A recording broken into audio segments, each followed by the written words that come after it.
Hello everyone, I'm excited to share with you my own version uh, of Korean fried chicken that we will be cooking today. Get ready to follow along with the recipe because I'm sure you will love the flavors and unique twists that I have added to this classic dish. From the crispy exteriors to the juicy and flavor meat inside, this Korean fried chicken will surely satisfy your taste buds and leave you craving for more.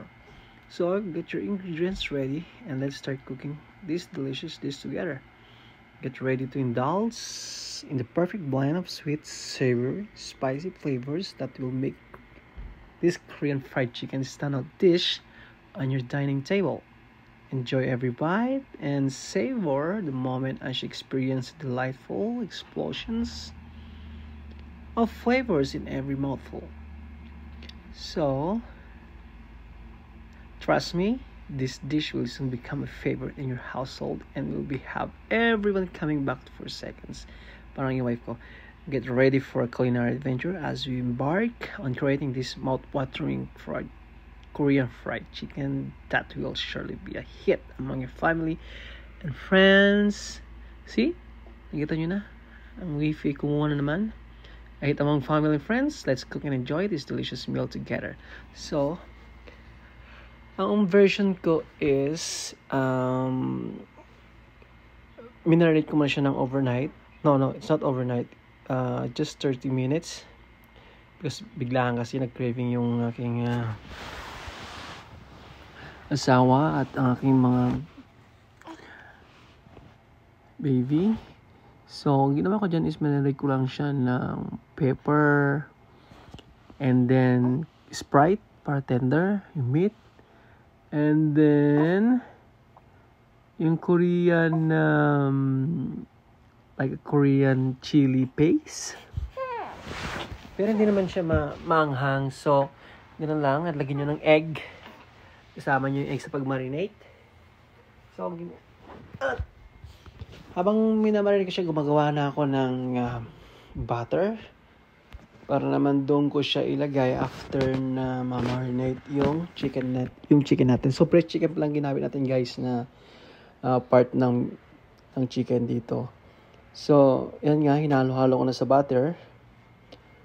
Yung butter guys is yung pinag-marinating ko lang yun. Nilagyan ko lang siya ng cornstarch saka all-purpose flour. Kahit anong flour pwede nyo gamitin. Nasa sa inyo yun. At lagyan nyo po ng baking soda para mas tender pa rin yung meat. So after that ano natin, minix ko siya doon. At sa breading naman, alang din yan, yung pag-coated ng para crispy siya, cornstarch.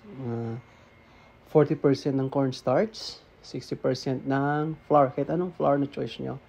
At baking soda as well. Lagyan nyo ng pepper. Gumamit lang ako dyan guys ng magic sarap or chicken powder. Pwede na rin yun. Basta magkalasa. Nasa inyo na yun kung anong choice nyo na pampalasa nyo. So, yun lang main ingredients sa paggawa ko ng version ko ng Korean fried chicken. So, magustuhan nyo talaga to. So, para maging crispy siya, ang ginagawa ko sa oil ko is 350 Fahrenheit. The best yun na kahit anong klase ng pirito na gusto nyo deep fried. Always 350 Fahrenheit yung choice ko. So, but supposed to be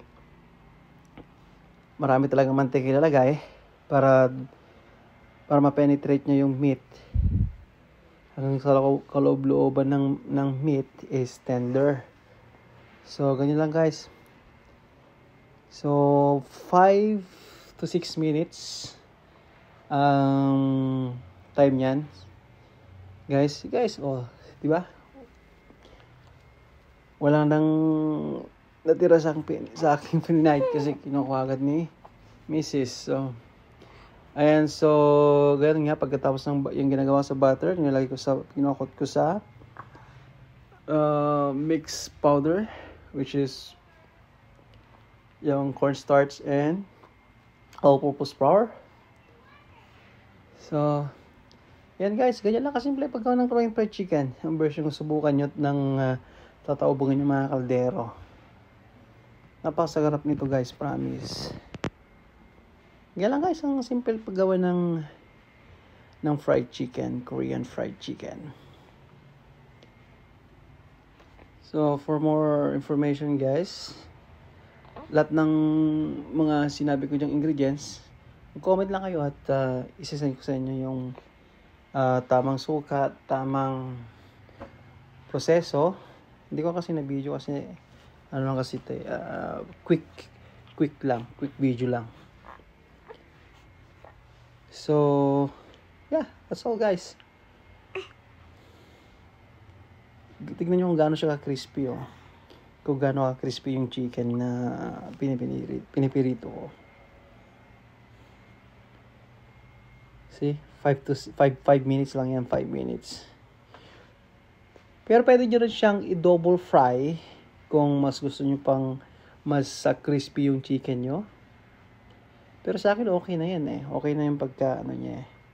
Okay na yung pagka deep fry niya.